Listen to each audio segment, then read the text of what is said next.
Berita utama kembali, saya Cindy Permadi.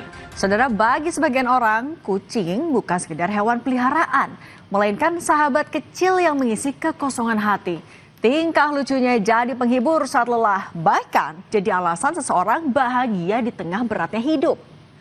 Tapi di Blora, Jawa Tengah, ikatan seekor kucing bernama Mintel dengan pemiliknya hancur seketika saat sebuah sepatu pensiunan ASN mendarat keras di tubuh mungil si kucing. Bagaimana bisa? Hanya lantaran kesal bisa menghapus empati manusia hingga tega menyakiti makhluk yang tidak berdaya.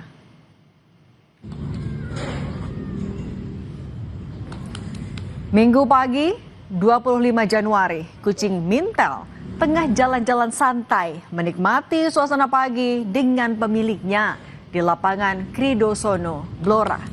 Namun kejadian tak terduga terjadi saat Mintel tengah berjalan di rerumputan lapangan.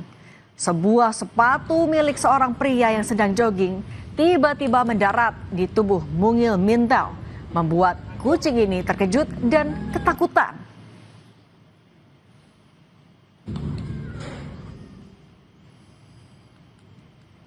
Tak disangka, tendangan dari pria itu berdampak fatal bagi kehidupan kucing Mintel. Pasca kejadian itu, Mintel bertingkah tidak seperti biasa. Ia jadi agresif, gelisah, nafsu makannya berkurang hingga membuat Mintel terkulai lemas. Kondisinya terus memburuk. Puncaknya, Mintel sempat hilang dari rumah selama beberapa hari. Hingga akhirnya Mintel ditemukan mati di depan rumah tetangga. Diduga kematiannya akibat luka internal dan kondisi tubuh yang semakin lemah.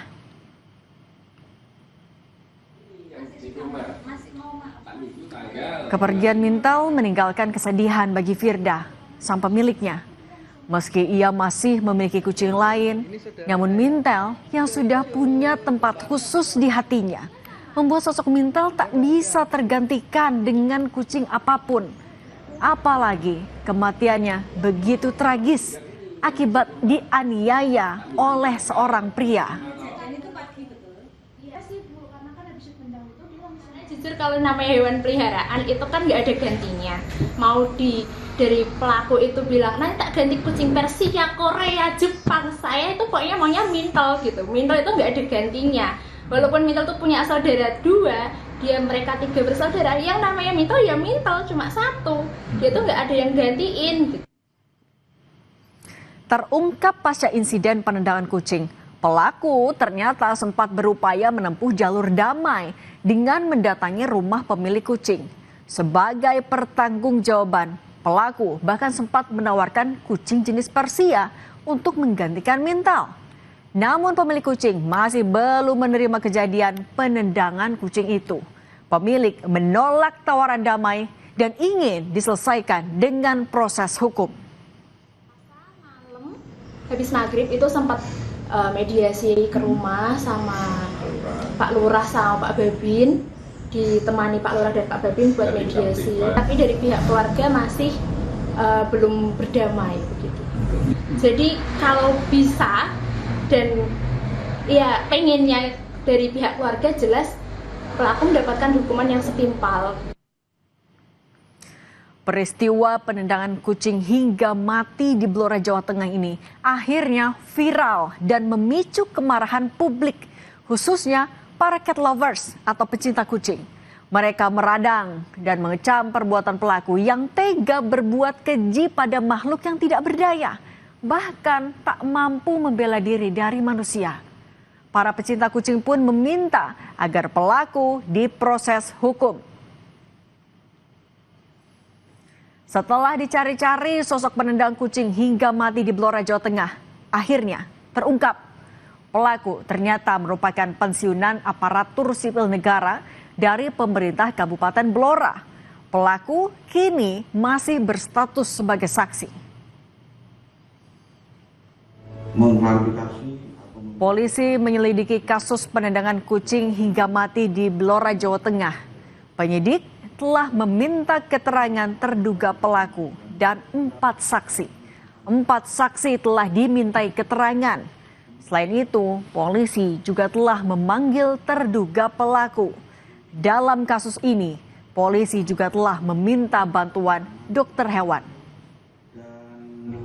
Membenarkan kejadian tersebut dan proses pemeriksaan sekitar 4 orang itu termasuk terduga pelaku, termasuk 5 yang saksi termasuk yang diduga itu. Dan hari ini rekan-rekan penyelidik melaksanakan koordinasi kepada dokter hewan untuk dokter hewan ahlinya. Berarti penetapan tersangka belum ini? Ya nunggu kita alat-alat bukti dulu ya. Lalu, apa yang melatar belakangi pelaku hingga tega berbuat keji pada seekor kucing? Ternyata motif dibalik penendangan ini hanya gara-gara pelaku kesal akibat terganggu dengan adanya kucing saat ia sedang jogging. Saat itu, pelaku sedang lari berkeliling lapangan Kridosono sebanyak 3 kali. Pada putaran pertama, pelaku sempat mengusir kucing dengan isyarat tepuk tangan. Namun di putaran kedua, pelaku justru melakukan penendangan pada kucing mintel. Kasus ini telah ditangani polisi, namun pelaku sejauh ini masih berstatus sebagai saksi. Meski di kasus ini nyawa seekor hewan yang hilang, bukan berarti pelaku bisa lolos begitu saja dari hukum. Pelaku bisa terancam dijerat dengan KUHP yang baru terkait penganiayaan hewan. Dalam pasal 337 disebutkan, setiap orang yang menyakiti atau melukai hewan tanpa tujuan patut diancam pidana penjara paling lama 1 tahun.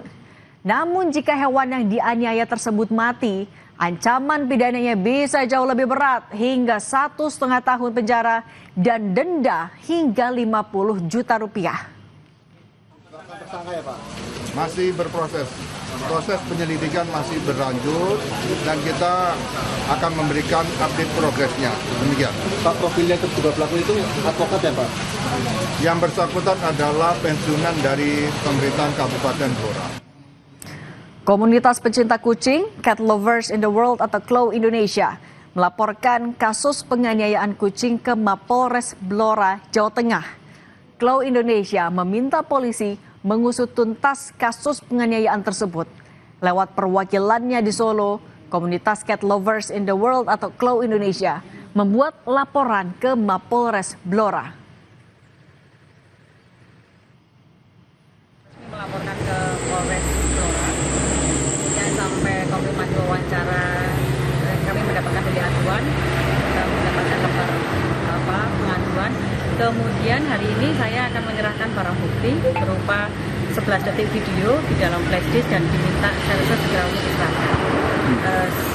Ini menjadi proses cepat sehingga semoga segera gelar, segera P21 dan pengusutan tuntasnya bisa dikejar. Kasus di Blora ini bukan hanya tentang persoalan nyawa dari 1 ekor kucing, namun tentang hilangnya empati dari seorang manusia. Kekerasan terhadap hewan merupakan pelanggaran hak kesejahteraan hewan. Sebagai makhluk yang memiliki akal, semestinya manusia menjadi pelindung bagi mereka yang tak berdaya, bukannya menjadi ancaman. Dan berita utama masih akan kembali usai jeda dengan informasi jembatan putus pasca banjir bandang di Aceh. Warga masih mengandalkan rakit sebagai satu-satunya sarana penyeberangan.